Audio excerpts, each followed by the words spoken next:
Welcome back, everyone. We are going to continue chapter 12. One of the more important things that you're going to be running into in third semester calculus are vectors. This particular lesson is going to be about uh, real vectors, meaning vectors that have real numbers in them. Later, you'll learn about something called a vector function when you get to third semester calculus. So I'm going to talk about vectors as though the listener has not heard about vectors before.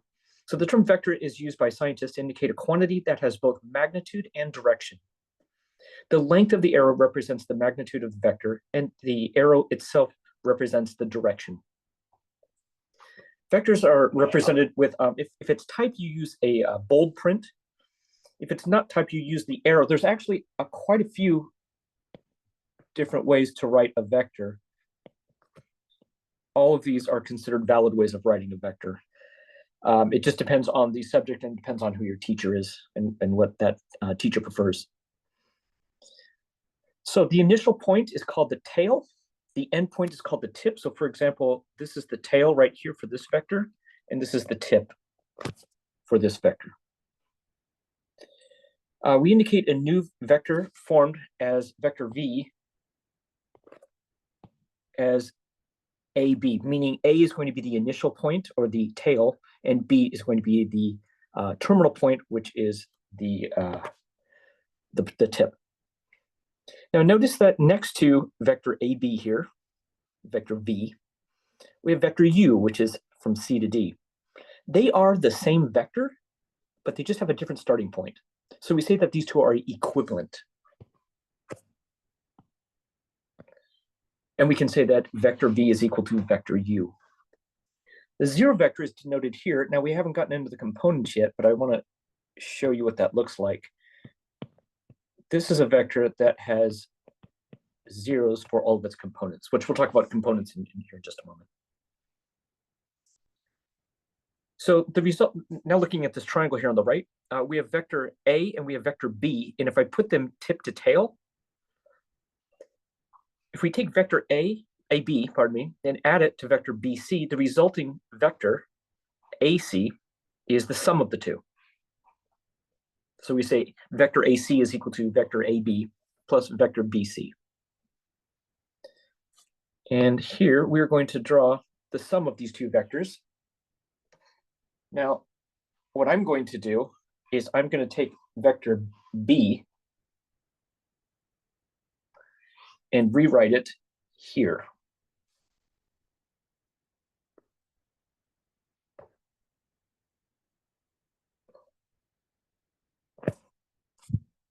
That's a little long. Let's do it a little bit shorter.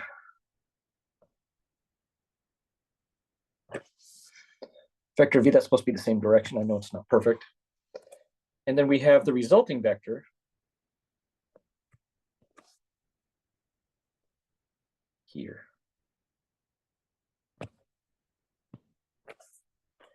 And this is vector A plus vector B. So the green vector is the resulting vector when we add these two together.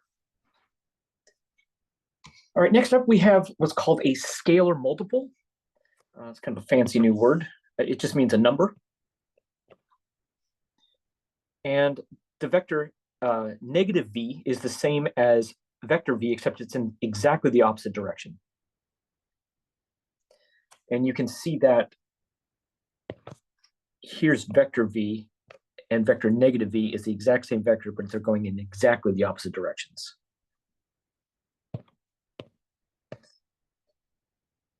So we are going to draw, we can see that the negative of v, u minus v means vector u plus negative vector v. And we are going to draw this. Now, before I draw this, I want to show you that we need negative 2b. So that means I need b here.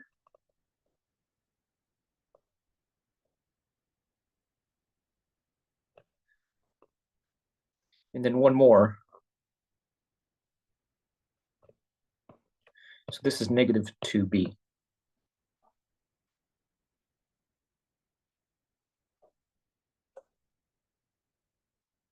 And I'm getting a little off scale here.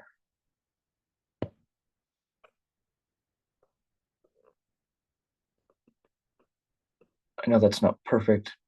Oops, let's do that again.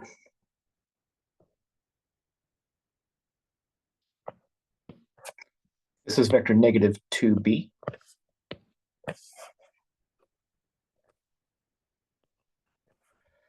And so the resulting vector,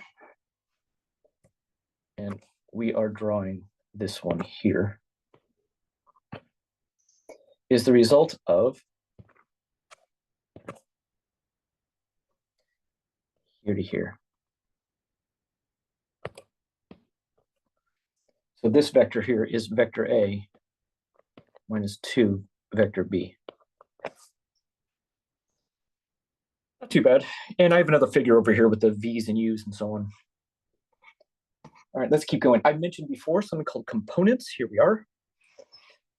If we place the initial point of vector A at the origin of a rectangular coordinate system, then the terminal point of A has these coordinates. And for in 2 space, will be here. If we're in 3 space, of course, we'll have 3, an X, Y, and a Z. And these are called components. So notice that the symbol has changed. We are no longer using parentheses for these. I'm going to over-exaggerate it for our component. This means that we're at a vector. And you can see the 3-dimensional one has a sub 1, a sub 2, a sub 3. So this vector here, actually, I'll write it below. So vector A is component a sub 1, comma, a sub 2, comma, a sub 3, and then close. So that's the actual vector. This up here is the actual point, a sub 1, a sub 2, a sub 3. Meaning if I put our origin of our coordinate system where the tail is of this vector, then the tip will be at the point a sub 1, a sub 2, a sub 3. But the vector is vector components a sub 1, comma, a sub 2, comma, a sub 3. So here are some vectors. They are all the same vector, except they have a different position. Starting position, initial position. But they're all the same length, and they're all in the same direction.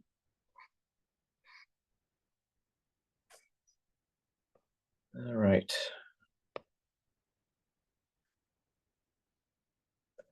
So example 3 says, find the vector represented by, I didn't introduce the formula. Let's do that. Here is our formula that starts at point A, ends at point B, and here's the formula on how we're going to do that.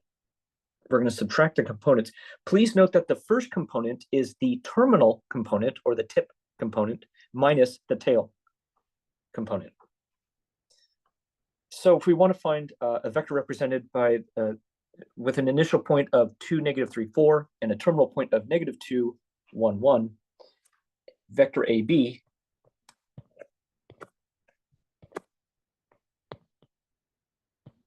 looks like this. Negative 2 minus 2, 1 minus negative 3, and then 1 minus 4. So we end up with vector negative 4, 4, negative 3. So this is our resultant vector from the point, initial point, 2, comma, negative 3, comma, 4, and terminal point, negative 2, 1, 1. All right, let's talk magnitude. Again, I'm going to primarily focus on the 3-dimensional stuff because that's what you're going to really need when you get to Calc 3. And here we are. I'm going to skip the 2-space ones. So to find the magnitude, it looks like the absolute value symbol, and it is in a way. By the way, occasionally you'll see me do a double. It virtually means the same thing. This was just how I was trained to write it. And in 3-space, we have that the magnitude is the square root of a sub 1 squared, meaning the first component, plus the second component squared, plus the third component squared. And I'm hoping you can see the Pythagorean theorem in there. That's basically what it is. We have a couple of rules just to keep in mind. One of them is when we add two vectors, we are literally just adding their components. That's it. And if I want to do again, what's called a scalar multiple, meaning C is just a real number, then it's basically kind of like the distributive property, where I distribute that C to all three components, or two, if it's in two space, of course. All right, so let's do some examples. So for example, part A. So we have vector A down here. Let's use a different color. So here's my vector A. So we want to find the magnitude of vector A. It's going to be here.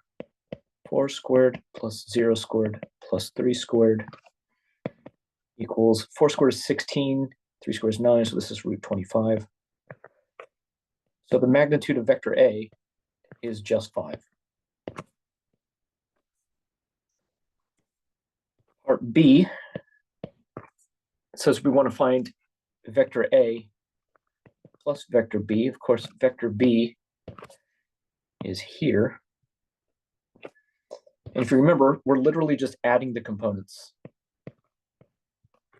So 4 plus negative 2.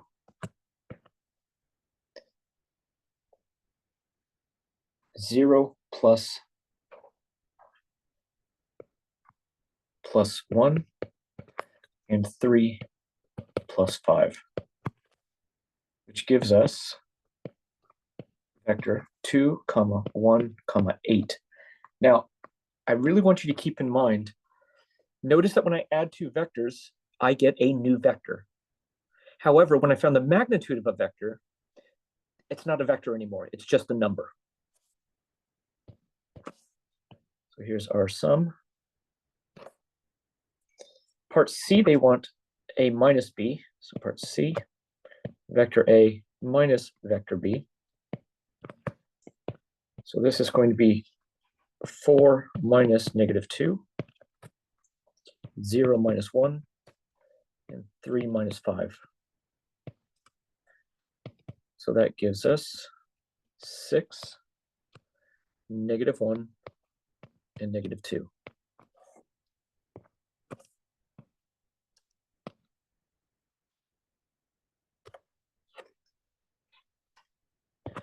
Part D, we want 3b, 3 times vector v. So our scalar in this case is a 3. So I'm literally going to multiply each of its components by 3. So 3 times negative 2 is negative 6. 3 times 1 is 3. 3 times 5 is 15.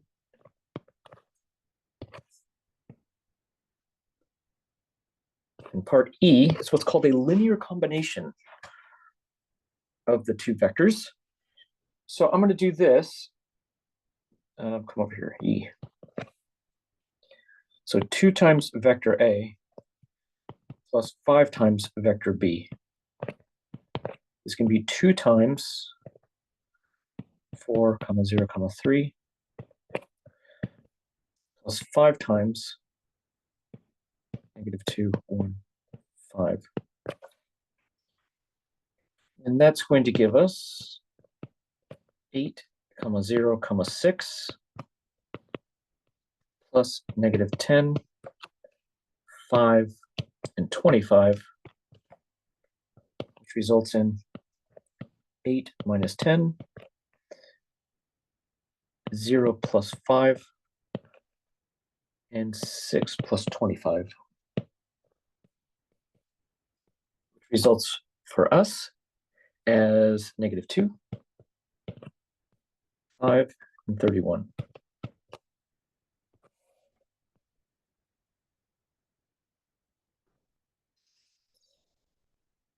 We are not limited to 3 dimensions. Our vectors can represent lots of things, not just necessarily 3-dimensional space. It could be something with lots, many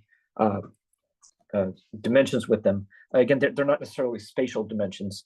Vectors are used for many things. And here are some properties. Let me go back just to this real quick. Notice this vector has n components, n. So any generalized number. as many as are needed. Oops. Here are some vectors properties. It is commutative, meaning vector A plus vector B is the same as vector B plus vector A. Once again, the zero vector is a vector with the component 0, 0, 0 in 3 space. So when we add vector, I should go to the 2. The associative property applies. So if I have vector A plus parentheses, vector B plus vector C, that's the same as grouping together vector A and B together and then have the plus C on the outside. Property 3 says if I add the 0 vector to a vector, I get the same vector back.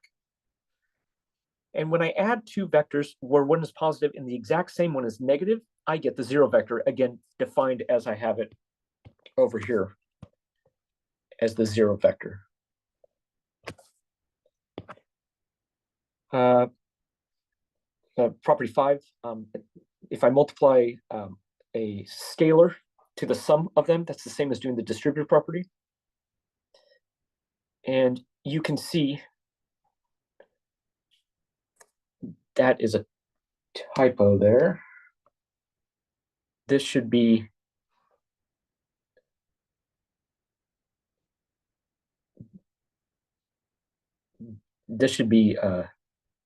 D times vector A. So D times vector A. So that's a typo. Number 7, if we have two group scalars multiplied together, that we can break those up. And then 1 times any vector is itself also.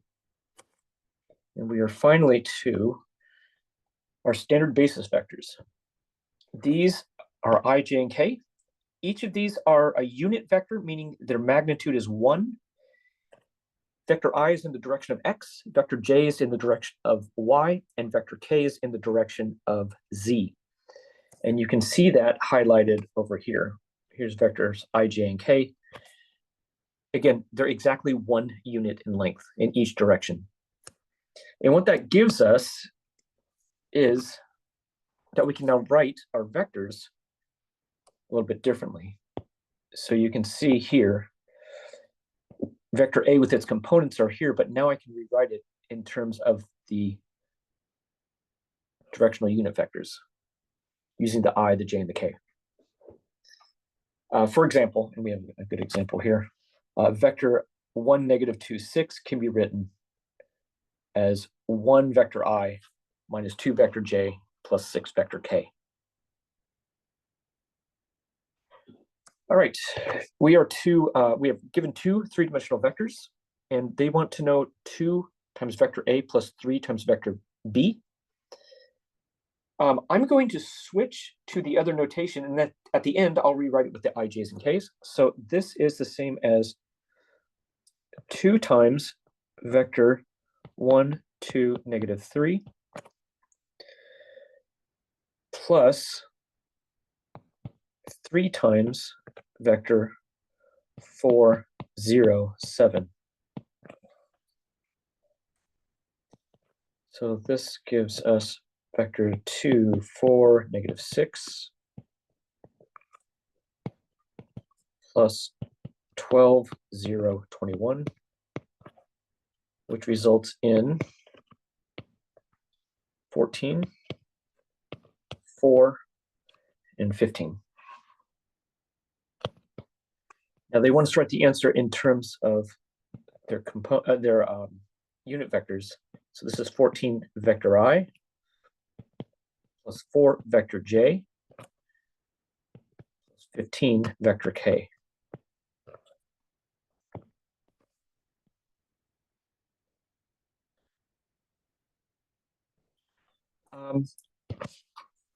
I use the vectors I, j, and k more in like a physics course. I remember my physics teachers would usually use those. In higher math courses, I use the component notation. That may not be universal though. All right, next up, we have a unit vector. A unit vector means that its magnitude is exactly 1. The way you get that is you take any vector, find its magnitude, and divide through by that, meaning a scalar multiple of the reciprocal of it. So we want a unit vector in the direction of vector A. So I'm going to, first of all, find the magnitude of vector A. That's going to be the square root of 2 squared plus -1 squared plus -2 squared. 4 plus 1 plus 4. This is root 9, which is 3. So my unit vector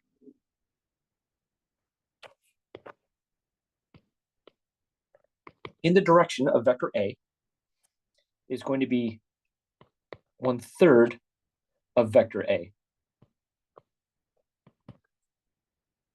And I'll leave this in the component version. So this is going to be 2/3 vector I minus 1/3 vector J minus 2/3 vector K. Here is a unit vector specifically in the direction of vector A. And if we were to find the magnitude of this, it should exactly equal 1, and it does. And that is going to do it. Thanks for watching.